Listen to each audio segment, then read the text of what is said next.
Hello, everybody. Happy Wednesday. I am back. As you can see, I'm back in my apartment. I'm having an awfully nice time with this stay vacation. Yes, it's true. I like to take my Mays and go on vacation. I don't know why, but the majority of summer vacations I've always taken them in May, partly because you can still sometimes get cheap airfare, and also because it's not as crowded. Anyway, so I, like a lot of people, am getting stir crazy. So I've decided to kind of turn this into a stay vacation. So I'm doing all these hobbies that I love, like taking up the guitar again. Yeah, the guitar. And learning some new decks. I've got a fun new deck here, Fairy Tale by Letterman. It's absolutely a blast if you ever want to check out a new deck. All right, so the first thing we're going to do today is say hi and thanks for tuning in, everybody. The first thing we're going to do is we're going to do some remote views. And the first remote view was done that I did was I documented it was on May 24th, 2020. And that has to do with a change in the way that people are going to be debating. So this was an interesting meditation. This was a meditation that I did where I just focused on all of the division and the fighting that is going on right now in the United States. And it took me back to a conversation that I had with somebody in a shared Uber one day. And the Uber driver had said that one of the reasons he stopped watching CNN is because they constructed the show to be like a boxing match or a sports match where you pick your team and then people fight back and forth, and it's kind of like you pick the red team or the blue team and then everybody battles for their team. And it was a winning strategy for a really, really long time. It's caused a lot of people to really pay attention to a cable television, and so that style, that genre of political dialogue, etc., the cable TV shows, CNN, MSNBC, Fox, etc., all have taken up this genre. And I think what's happened, or what I feel energetically, is that people are just tired of this genre, and also it's kind of the antithesis of the kind of intellectual curiosity you would see in, say,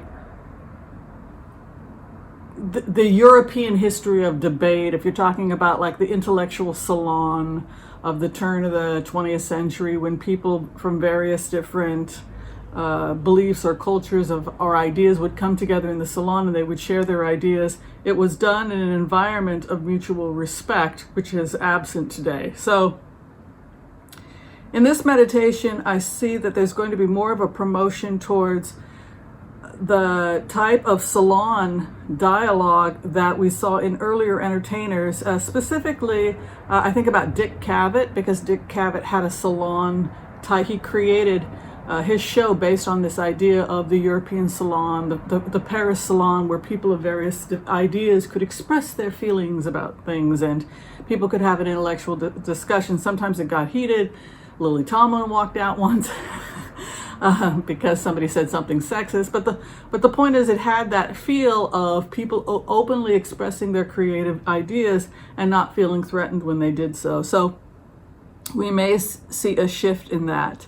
This kind of fighting back and forth that we see with Rachel Maddow, Lawrence O'Donnell, the Young Turks, etc., which is where I, for one, go a lot and look at news just as a progressive. I think a lot of progressives are going to start requesting from those news sources a little bit more mediation and a little bit more just monotonous bashing of the other side.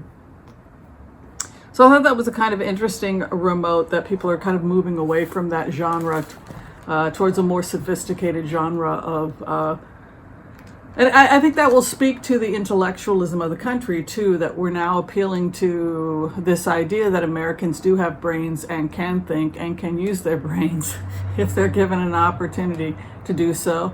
And if they're given an opportunity to be listened to and respected, most people can come to an agreement to disagree in an environment that's of mutual respect. So that's where we're headed. Now, I had said in previous remotes that I didn't see the presidency of Donald Trump beyond April and May, and I just have to be honest about that. I don't see President Trump's presidency beyond April, May, and June is next week, and yet he's still in the White House, and yet, energetically, I'd be curious to see what other heart-centered remote viewers, or just any remote viewer, feels when they do a remote viewing technique and just check in on this presidency. But it's like a dead end. It's the best way to describe it. It's like the energy just fitters out. I had made a note. This is a remote viewing I did last night. The end of April, May, it looks like the Trump energy for the presidency is, for all intensive purposes, over. We enter through what's known as a black period. It's like a blackout period where we will begin to feel that there's no leadership in the United States. This blackout period of chaos goes on until between August and September of 2020. We'll probably start seeing more of Mike Pence. But for all intents and purposes, I don't see any leadership here by Trump. When I went further into that energy, the response I got back was that people who had voted for Trump, particularly the people who had been funding this campaign, had decided that he was going to be a one-term president, particularly the billionaires that were just looking at it from an economic perspective, the main investors, the people that wanted to make a buck or make sure that their businesses were stable. So when I looked at what led to the demise of the Trump presidency, here are the 5 takeaways from April and May that really will be remembered as probably costing him his presidency. And the first was the economic instability of the presidency and his failure to act appropriately during a series of crises. So we now have the COVID crisis. He failed to close the country or take it seriously for months, which put us in a vulnerable situation. So that was the first mistake he made. Other crises can build on previous crisis, and so there's a concern that by August of 2020, we will have seen possibly a few major hurricanes hit the United States, and this is the worst possible time. So the first was the economic instability due to the emotional instability of the president and his failure to respond appropriately in crises. This was the first nick against him. Second nick against him was his promotions of drugs like hydroxychloroquine, putting the lives of other Americans at risk. It cost him a lot of his supporters, particularly seniors. So his failure to act and deal with the emergency, the economic instability frightened seniors. It frightened them for health reasons. Also, when they looked at their retirement, they started to become frightened. And his promotion of drugs that put lives at risk also made some of his wealthier donors start to seriously question whether or not he could continue as a presidency. And it also was the final straw that broke the camel's back in terms of the Senate being able to openly support him. The third was the mocking of Joe Biden for wearing a mask. That was another one that really hurt him because he went against his own CDC, and again, he began attacking people that were taking responsibility for their health, and that in turn cost him the presidency because many seniors are wearing masks, and so he was mocking the very community that would be advised to take extra precautions. The fourth mistake he made was the Joe Scarborough conspiracy, where a young intern who was working with him, she suffered, I guess, from mitral valve prolapse and died. Trump tried to get people to attack Joe Scarborough as somehow the killer of this intern, etc., etc. This has created so much problems that the woman who passed away has asked to have Donald Trump's tweets removed, etc. So that was one of the last straws. And then finally, the last straw that breaks the camel's back will be the looming hurricane season, likely to affect mostly red states between August and October. The GOP leadership is resigned to a Biden presidency, and consequently feels that they must cut the cord as closely as possible. But we'll know probably how bad the hurricane season is going to be by August, September. But I think they're already jumping ship. I don't think we're going to have to wait too much longer, because I think May was really when they threw in the towel on the presidency for the reasons mentioned in that remote. Okay, let's do a simple prayer. We're going to look at the week for the planet, what the coming trends will be. We'll go ahead and use the cards. Let's do a simple prayer. All right, I want to call on white light protection for myself and my viewers as we ask permission from Spirit to access the Akashic records. We call on our spirit guides and good angels to be with us. Give us the clarity and the wisdom needed to empower us to make the best decisions for ourselves, our families, for the planet, for the people we love, and to help even those we have strife with. And together we say Amen. Amen. Let's go in.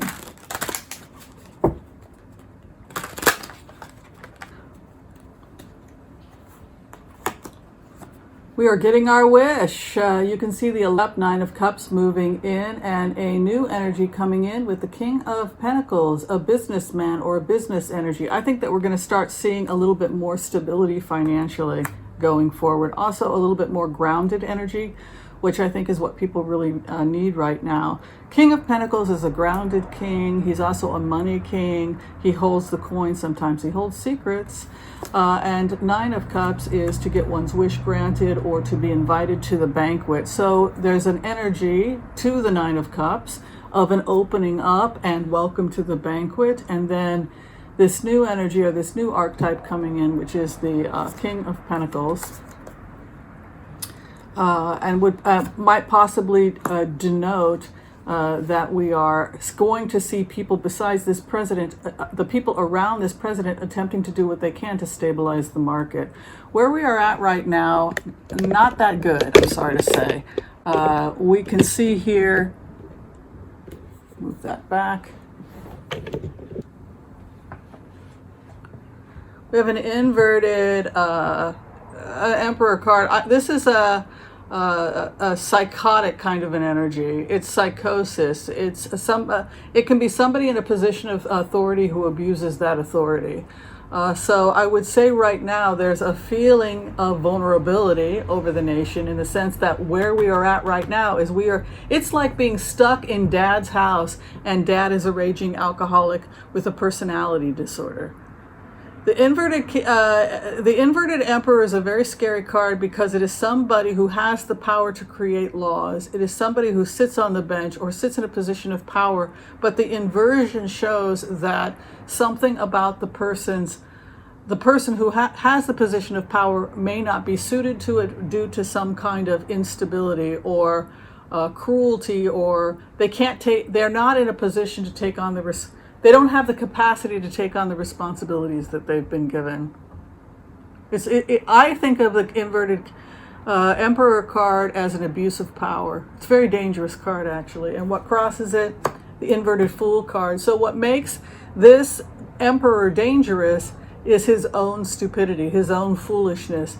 He doesn't know he has a problem. Sometimes not realizing that there is a problem is the problem. Inverted Fool card and an inverted Emperor. Also, inverted Emperor can be, like I said, abusive. What is above the Devil card? Cannot let something go, or an addiction to a relationship that no longer serves us, keeps us trapped. It's also a choice. It can be codependency, but it's in regards to what we marinate in, a relationship that no longer serves us. Lover's card can be a commitment. It can be a sacred contract. It can also, if you're talking about the third house, you're talking about what we marinate in or what we're floating around in. And that is the dissolving of some kind of partnership or relationship that may have had a sacred or a very intimate aspect to it, like an oath or a vow or something like that, that has been betrayed. It now appears as an addiction, or as a relationship that we are bound to but we can't get out of. Something about the sacred love affair has come to an end. Foolishness, an abusive power. What we sit behind, the judgment has already happened. You can see the judgment in the past. And then anger, temperance. Also, Temperance can be sobriety, if you're looking at it as a sobriety card. I know, for example, that Johnny over at Tarot's Apprentice reads this as a sobriety card, and I do too, sometimes read it as a sobriety card. I certainly would consider that if you're looking at an inverted temperance card, and then you can see a crossover with, in the fourth house, a devil card. So I think we're very much talking here about a relationship of addiction, codependency, and possibly even drug or alcohol abuse with these types of cards. And that another man is coming. There's another man coming. I don't know what sign Mike Pence is, but it could be a Pence presidency, or just that we're going to see more leadership from Pence. Inability to leave a situation that has us in exile, blocked from the church, blocked from the light. This can also be the friends or situations that drag you down, that keep you in the snow, that keep you in poverty. Ideas that keep you in poverty, that hold you back. Sometimes it can be our own internal belief systems about ourselves. I can't do it. Watch internal talk that you have with yourself. If you never became an American award-winning oboe player, for example, is it because you never tried or because you gave up too soon? The exile card, like I said, is somebody who's trying to get somewhere but finds themselves trapped because something that they can't let go of. This reminds me of the story, if you're talking about archetypes, this reminds me of the story of Lot's wife. She could not let Sodom and Gomorrah go. She was bound to it. It was a part of who she was. She turns back and looks back at the destruction of Sodom and Gomorrah, and so she turns into a pillar of salt. The story being that she remained in place. She couldn't go beyond that point because she was too much attached to the place she had been. That inability to move on. And what is around us, choices, choices, choices, Seven of Cups. Also, it's the other. So if it's us in relationship to Donald Trump and this presidency, how I would read it is that he honestly doesn't know what to do. I don't feel like this president at this time, I don't think that they have a strategy.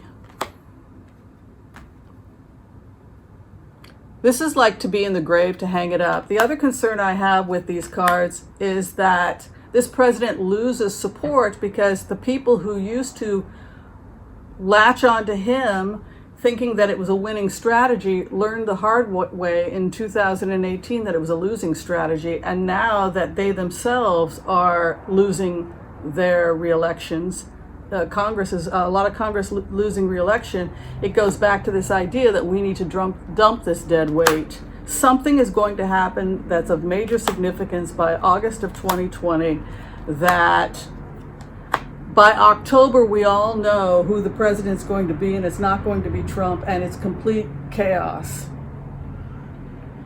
So my advice to everybody is what I have said in the past, which is to keep your house in order, take care of yourselves, and this too shall pass. All right, so that was us and a little bit of Donald Trump, what it's going to be like in the United States this week. I guess there's just no other way to say it. I don't feel energy or momentum behind this presidency at all, including his re-election. It's as if a lot of people just scattered, and it's as if the Senate gave him what he wanted. They got him off in the Senate just like they said they would. In exchange for that, he needs to go. One term. If he couldn't clean things up, and it looks like he's made things worse, he needs to skedaddle. I mean, I think that's how they feel. I think they want to see, they're going to start wanting to see Pence. I don't think either that or they're accepting Biden, because the truth be told, they don't have much hope for this presidency. All right. So I got a lot of questions. I checked my question box, comments. So I'm just going to try and go through questions one by one. People had asked if I would do another throw on the VP pick. I think it's either going to be Elizabeth Warren or Kamala Harris. But let's see if we get another hit on the VP. People were complaining about the last video and said, Amy Klobuchar, why are you saying that? That she's one of the more conservative, because it was Mitch McConnell. See, if you're thinking like a Democratic strategist, how do we get through the front door? And you want the Republicans to only put up a mediocre fight, then you put in a VP that doesn't threaten them. So that would be like picking someone like Amy Klobuchar and Biden. They're going to feel a little bit safer and maybe not launch as strong of a offensive against the Biden campaign. That was the idea going into it. Or they could just not care and pick someone who's very progressive. Somebody who's both progressive and liked by the unions would be someone like Stacey Abrams. So I think that because of who Joe Biden is, he's just going to go with his gut. I think he's just going to go with his gut. No matter who he picks, there's going to be somebody unhappy. But we have a decision coming fairly soon. You can see an Ace of Cups moving in with a Two of Wands partnership moving in as well. Two of Wands we think of as partnership. Particularly it has to do with entrepreneurship, a partnership that involves the world or doing business with the world. Ace of Cups is to be given an offer. So this looks interesting. Let's go in and take a look. Looks like if you're trying to get some information about what Biden plans to do in terms of picking the right person, I would say it's serious business. And it doesn't just involve him right now. There's a Five of Wands right over him. So I would assume that that is probably the committee that he hired to try and vet who would be the person. This is the southwesterly direction. It's California, Arizona, New Mexico, and it could give us a hint to who he's picking or a possible trip to the Nevada, Arizona, New Mexico area. If it has something to do with deciding who the pick is for VP, it would suggest that he's going to take Kamala Harris. But there's something here about him, some kind of a trip or exchange that involves headed to California or the southwestern United States. And again, an offer here. And it had also, the decision also had to do with the fact that he received some good funding or he'll receive support. It's a decision that most Democrats are going to be happy with. He's willing to piss some people off. He will do the right thing even if it means disappointing some of his voters. He'll make a decision based on his ethics or his values. Some relationships, unfortunately, dang, he's going to have a lot of women in his cabinet. Either he doesn't make it through to the end and hands it over to a woman, or he picks several people for his cabinet. I keep getting this as the outcome for the future of the United States. 3 powerful women. And this is interesting. You have an inverted death card where Biden's campaign is headed with 8 of Swords. I don't see a future with Trump's campaign, and there are problems with the Biden campaign. That leads me to suspect we could very quickly, in a very short amount of time, if Biden wins the presidency, he could step down, giving the presidency to a woman. And the fact that there's 3 strong women lead me to suspect, I would not be surprised if we had, he picks a female VP, female for the state, and female for the AG. I just can't stress enough how strong the female energy is over the Biden campaign. Okay, so that was interesting. Somebody had asked me if anything was going to happen with Michael Flynn, if he was going to get off, if Michael Flynn was going to face further problems for being charged with perjury, if he was going to confess to perjury, if that was the deal, and then get a slap on the wrist instead of serving time. Let's just look into the future of Michael Flynn.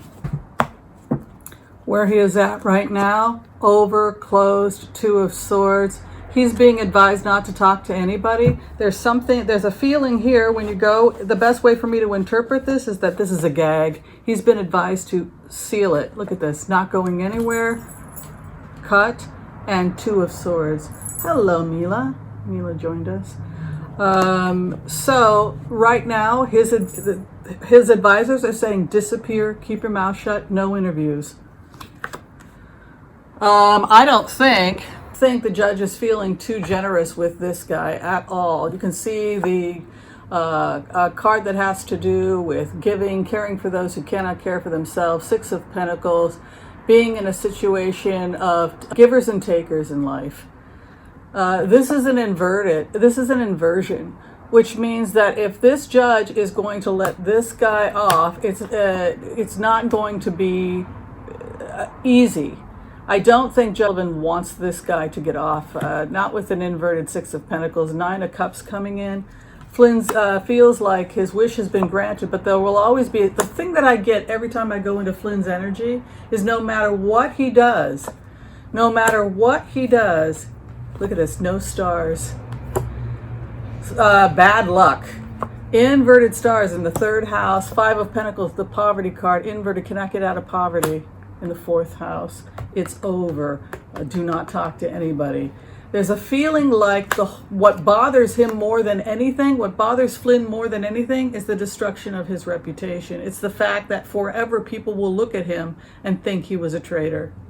That the words traitor, he will be tormented by those words for the rest of his life. And that no one will ever really truly know whether or not he betrayed the United States. He's a thief that tried to get away with it, the thief's card.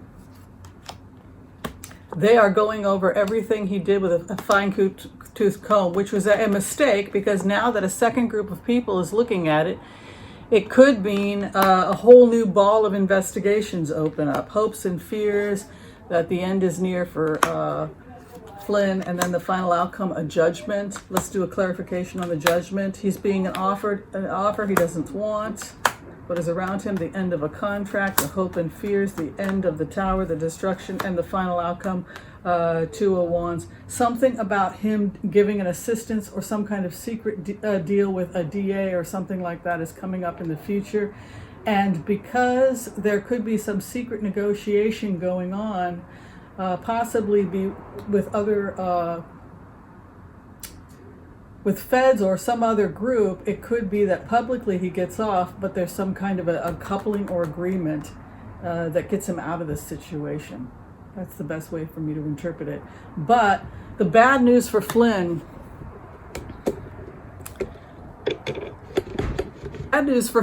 is that he will always be thought of as a traitor. He will be tormented by the fact that people are pointing at him and saying, you did this thing. That is Flynn's hell. To take the oaths that he took and to be the person that he was, given the trust he was given, and forever be accused of betraying the United States. That is the curse of Flynn's life, even to the point of it driving him to a very dark place.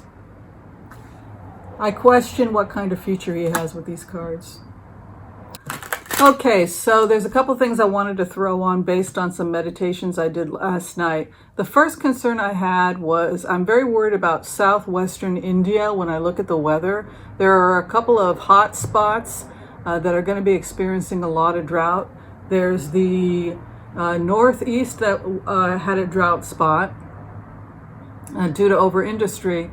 But in India, there's also a couple of spots in the southwest that I'm extremely concerned about. So dry areas are going to become a problem in India, and I'm very, very, very concerned about flooding in the southeastern United States and in the Gulf. Let's just look at the weather.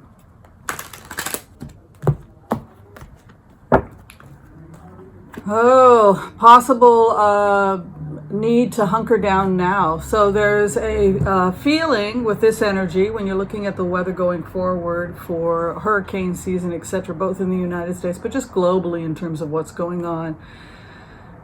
We have time. We have about 3-4 months before it's really going to get bad. They're talking about prepping that The good news is there's time to prepare before any floods or problems happen regarding the weather. There's a little bit of time here. We're not dealing with the issue as best we could because we're stuck on the COVID issue. My concern here is that the agencies are not coordinating. You have agencies that are dealing with weather issues. You have other agencies that are dealing with the COVID issue, and it seems to be taking up a lot of resources to deal with COVID. The virus is really going to hamper dealing with any kind of environmental catastrophe. You can see here, again, this is coronavirus and the economy and the weather. It's just this horrible soup of problems trying to get out of bad stars. Not dealing with everything as best we should, even though you've got a Pentacles here, Four of Pentacles, which I see as a frugality card, but it's also an examination card with a Temperance card moving in, negotiating, temperance, being sober, thinking. This would be like the cards you would get if you were a prepper. But you can see here, unfortunately, we're not prepping as best we could, and unfortunately I read the Knight of Swords as a virus card just because of the nature of the Knight of Swords. Comes inverted, very unstable energy going into the summer, and unfortunately could have devastating effects on the economy, particularly small businesses.